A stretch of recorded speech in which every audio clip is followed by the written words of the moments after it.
Hey everyone, I wanted to show you a new feature that we've just been adding to iRacing. It's adding support for these special rotary knobs on the Fanatcs McLaren GT3 rim. If you watched my last video, you might remember that these knobs are special. They rotate like any other knob, but rather than sending out an up or down button press as you rotate it like the funky switch does, or just being an analog axis like on a controller, they are sending out a sequence of button presses. In this case, there's 12 slots, so there's 12 buttons that can be pressed one at a time as you rotate it through, pressed and held, in fact. So that's different than, like I said, than the other two type of knobs that we've supported up till now. It's good in one particular way, and that because they're button presses, we know exactly where this position is. So if we want to map this knob to a control, then we can make sure that each click maps directly one-to-one to an actual setting in the sim in a repeatable way, so that when I turn to this position, it's always it's always function Y that gets executed, which is different than the funky knob where it's relative. I'm making relative changes, but where it's positioned, I have no idea. Or an analog knob where the detents may not line up at all with the actual options that are being adjusted in the sim, because there's no way to really detect the detents in an analog situation. Okay, so these are the new knobs. I've just added support for them. This is the first wheel that has these style of knobs that I know of. But it's an easy knob to implement, and I think other wheel makers will come along and add more, and I know Fanatec's thinking about adding this to newer rims as well. So let's just show you how this works. So if we go into options, we'll go into controls, then we can currently tie these knobs in this in-car section to anything that says set. So our in-car controls currently have three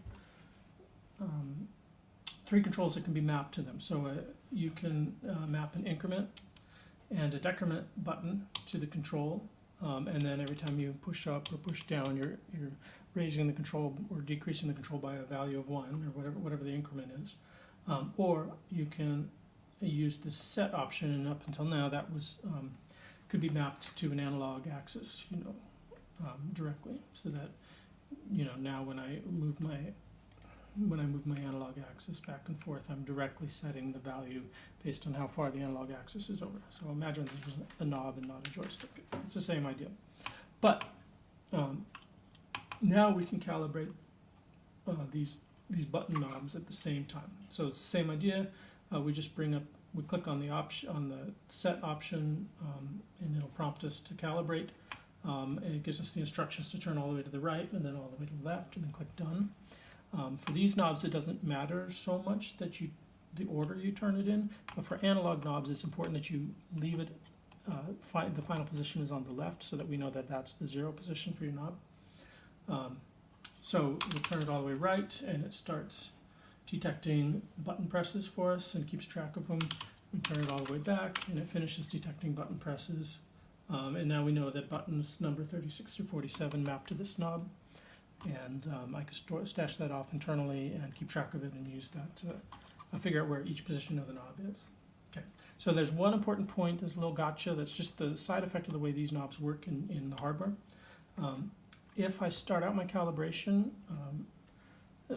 with the knob in either the first or the last position, when the first button or the last button would then be held down, and if I turn the knob, what's happening is I'm releasing the first button and depressing the second button, and my calibration wizard will not then detect that first button at all.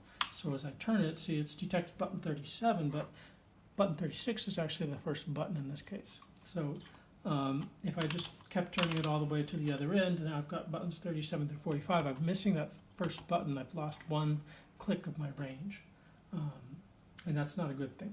So if you follow the directions correctly, it'll take care of itself. You just turn all the way to the right, turn it back all the way to the left, and now we've detected that first slot, button 36, and have the whole range mapped. I expect that's going to catch somebody. Just follow the directions, and you'll be fine. Okay, so that we've mapped that to the brake bias set. So this is another thing to point out. The way we have these set up right now, the increment, decrement, and set buttons all do the same thing, but they're in conflict. Obviously, this one's directly setting the value, whereas this one's trying to make a relative adjustment. We can't do both at the same time. This one wins. So if you attach a knob to the set feature, then there's really no point in having the increment or decrement buttons set up. And in fact, I'm thinking of putting in code to kind of catch those conflicts and deal with them for you. So I'll look into that next. So let's scroll down here to the MKU deploy mode set, and I'm going to map that to the second knob. So I'm going to rotate it all the way to the right, all the way to the left, hit done, and that's it. It's pretty easy. And then we can hit done to get out of the configs, the options, and just hop in the car. Okay, so here we're in the car. We've brought up our in-car adjustment black box, and we can see all the things that all the controls that we potentially could have mapped to these knobs. So in this case, we've got the total brake bias set to the left knob, and you can see it's reading -3%. And as I rotate it around, it's going to do what you'd think it would do. It's incrementing, but if you watch it closely, it's not incrementing by an even multiple. It's not incrementing by 0.25, which is what it's supposed to be. But it does go through the whole range from -3 to 3. And the reason that it's, sometimes it's incrementing by 0.5, sometimes by 0.75, and the reason it's not incrementing at the resolution it should be is because this knob only has 12 positions, whereas this control actually has 25 possible options going from -3 to +3 at a step of 0.25. So in that case, because there's more options than the knob has support for, we've spread it out as best we could, skipping the occasional option. So, for example, I can't hit 0% brake bias. I can only go from negative to positive 0.25. That's just a limiting factor of these discrete knobs, because they only have so many steps. I can't get any more resolution out of them than they have. So in this case, it may be better to use an analog knob to set brake bias in this particular case with this car, because it has enough steps where an analog knob would have more resolution. Although I suspect this resolution is probably good enough that you're not going to really notice that loss in detail. So let's skip over here to the MKU deploy mode. So if you look here, MKU deploy mode has only 3 options. So when this knob's in position 1, it's set to manual. If I move it up to position 2, it goes to automatic, and up to position 3, it goes to qualifying. So the first 3 slots on the knob map to the first 3 options, because there's fewer options here than the positions on the knobs. And anything beyond that point just stays on qualifying, because we've already reached the limit of what the controller can handle. So what's interesting about this is if this was an analog knob, it would have to map those 3 options across the whole range of travel. So position 1 would be manual, position 6 would then end up being automatic, and position 12 would be qualifying, which is awkward at best, to have to rotate your analog knob through all of those ranges just to be able to choose between 3 options, whereas this one, there's a direct one-to-one mapping between its position, the click, and the physical position, and the option that you're getting. So I can, by feel, I can figure out if this knob is on manual, automatic, or qualifying, which is a big win for VR users and just anybody that wants to not be looking at the black box while they're making these adjustments. That's in opposition to this funky switch that just sends up-down clicks.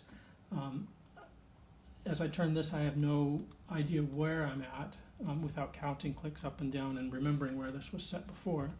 So again, I have to look at the screen to be able to precisely set it. And then, like I said, an analog knob, you just have to move it so much before it registers that even if you have a detent on your analog knob, the detents won't line up with these changes. So you can't go by feel. You still have to look. So this is the reason these knobs exist, and this is their big win, is that they can map one-to-one to a setting. So, like I said before, these are new on this wheel. I know that other wheel makers are looking at it, and Fanatec's looking at adding these to more wheels. and they'd actually be very easy to build into a new wheel. So all this is using is a knob that has 12 or whatever wires coming out of the back that each get touched as you move it to a different position. You just wire those 12 wires right into a joystick controller and map them to 12 buttons.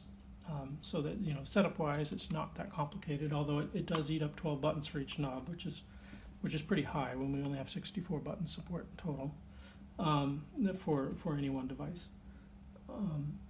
But there's one limitation in that I insist that you need to map when you're building the hardware. You need to map the buttons in sequence so that position 1 might be button number 36, and 2 is 37, and 3 is 38, but they can't have any gaps between the buttons, and they can't be out of order. And the reason for that is just simply to simplify calibration so that I can just detect the first button and the last button, and I can go ahead and fill in the remaining spaces in between. So the user doesn't have to manually go from space to space, go through a calibration step for each click, and take a long time to calibrate the control. So it's important that you not just try to tag this onto your controller, but you actually rearrange the button mappings so that these are in sequence. So that's it. That's these new control types. Right now they're only useful for these in-car controls, which is where they make the most sense in my mind because they directly correlate to the knobs on a real wheel that have these absolute position features. We used analog controls in other places in the sim, but these didn't seem like a good fit to the camera tool or, say to the throttle and brake, obviously. So I decided not to add support for these with the camera tool or driving controls. The only other control that I could find that might benefit from these is this this delta bar lap delta control.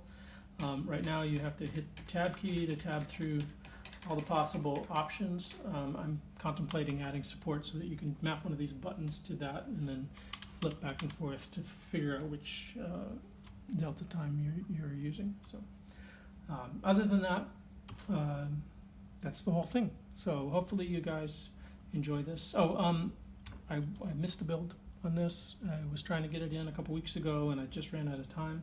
So this is going into testing now, and hopefully we'll be able to release it in an upcoming patch. If not, it'll be out for next season. But I just wanted to let you guys know that this was coming. If you bought these wheels and you're frustrated with these knobs that don't seem to do much, I wanted to let you know that we've implemented full support for them now, and they're working really nicely. And if you're a hardware manufacturer, I'd like to encourage you to look into these style of knobs. Again, they're definitely closer to the way the numbered knobs on real wheels work. So that's, to me, it's a good realism feature for the future. So thanks for watching. Hopefully that makes some sense, and I'll get back to work. Thanks.